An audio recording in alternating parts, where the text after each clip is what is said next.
தூதருடைய பிறந்த தின விழா கொண்டாடப்பட வேண்டும்.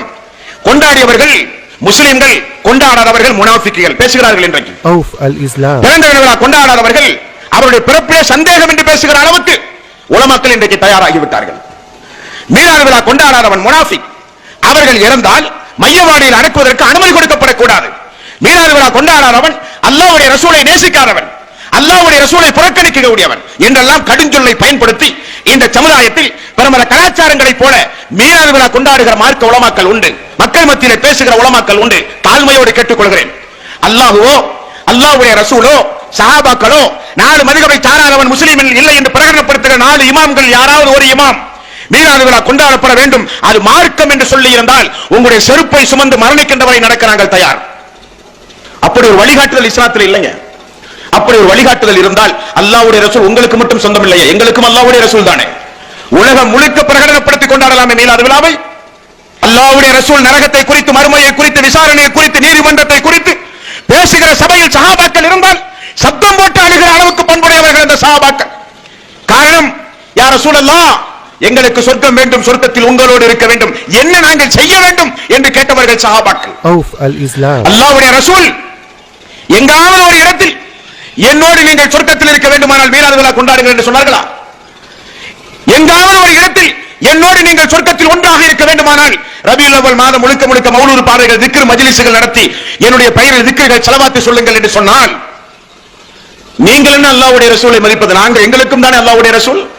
இந்த உலகத்தில் 650 கோடி மக்கள் உண்டு. சொல்லுகிறேன் இன்றைக்கு நான், நமக்கு 2 பெருநாள். ஒன்று ரமலானுடைய மாதத்திற்கு பிறகு ஷவ்வாலுடைய முதல் நாளில் நோன்பு பெருநாள், அரஃபாவுக்கு அடுத்தபடியாக ஹஜ் பெருநாள்.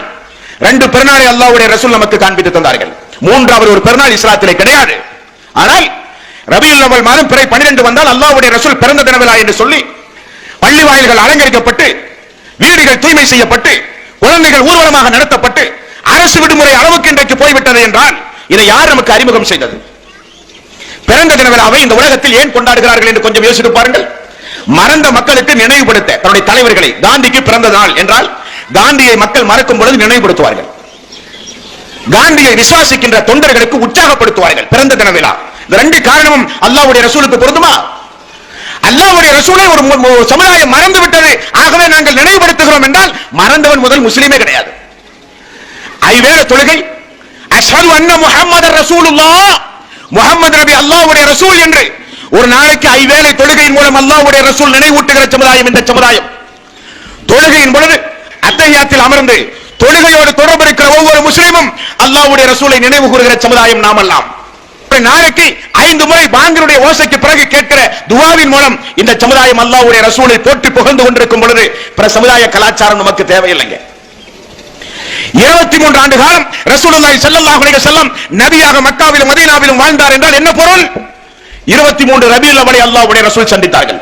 ஏதாவது ஒரு ரபியுல் அவ்வலில் நான் பிறந்த தின விழாவை கொண்டாடுங்கள் என்று அல்லாஹ்வுடைய ரசூல் சொல்லி இருந்தால் மதீனா அன்றைக்கு தாங்கி இருக்குமா? மக்காவில் வாழ்ந்து கொண்டிருக்கிற முஸ்லிம்கள் அதை விட்டிருப்பார்களா? இஸ்லாத்தை ஏற்று அங்குமிங்குமாக வாழ்ந்து கொண்டிருக்கிற மக்கள் எவ்வளவு பெரிய திருநாளாக அதை கொண்டாடி இருப்பார்கள். அல்லாஹ்வுடைய ரசூலுடைய மரணத்திற்கு பிறகு அபூபக்கர், உமர், உஸ்மான், அலி போன்ற பிரசித்தி பெற்ற நபித்தோழர்கள் ஆட்சி ஆண்ட சரித்திரம் உண்டு. 10 ஆண்டு காலம், 13 ஆண்டு காலம் எல்லாம் ஆட்சி நீண்டு இருக்கிறது. அந்த ஆட்சியில் எங்காவது ஒரே ஒரு ஆண்டு ரபியுல் அவ்வல் மாதம் பிறை 12 பள்ளிவாயில் மஸ்ஜித் நபவி அலங்கரிக்கப்பட்டு மௌலூத் ஷரீஃப் ஓதப்பட்டு மீலாது விழா கொண்டாடி இருக்கப்பட்டுமா? அல்லாஹ்வுடைய ரசூலுடைய பிறந்த தின விழா கொண்டாடப்பட வேண்டும் என்றால் நம்மை விட சஹாபாக்கள் அல்லாஹ்வுடைய ரசூலை நேசிக்கக்கூடியவர்கள். மீலாது விழா நடத்துவது நியாயம் அல்ல, மார்க்கம் அல்ல.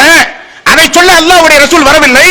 அல்லாஹ்வுடைய ரசூலோ சஹாபாக்களோ 3 நூற்றாண்டு சிறந்த நூற்றாண்டு என்றார்கள் ரசூலுல்லாஹி ஸல்லல்லாஹு அலைஹி வஸல்லம். ஒன்று எனது நூற்றாண்டு, அதற்கு பிறகு சஹாபாக்களுடைய நூற்றாண்டு, தாபியீன்கள், தாபியீன்களுடைய நூற்றாண்டு. எங்காவது உண்டுமா இந்த கலாச்சாரம்? ஹனஃபி, ஷாஃபி, ஹம்பலி, மாலிக் வாழ்ந்த இமாம்களுடைய காலத்தில் உண்டுமா இந்த மரபு?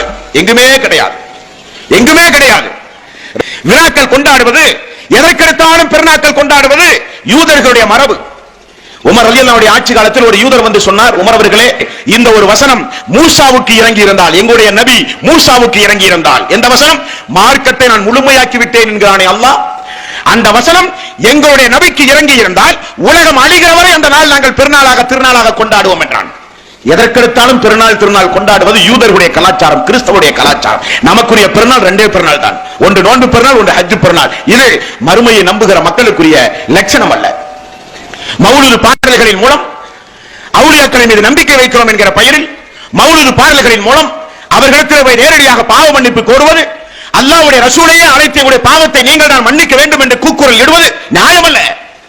அல்லாஹ்வுடைய ரசூல் எங்குமே உங்களுடைய பாவங்களை நான் மன்னிக்கிறேன் என்று இயேசு பெருமான் அறிவித்ததை போல, பைபிளில் அறிவித்ததை போல ரசூலுல்லாஹி ஸல்லல்லாஹு அலைஹி வஸல்லம் அறிவிக்க வந்தவர் அல்ல.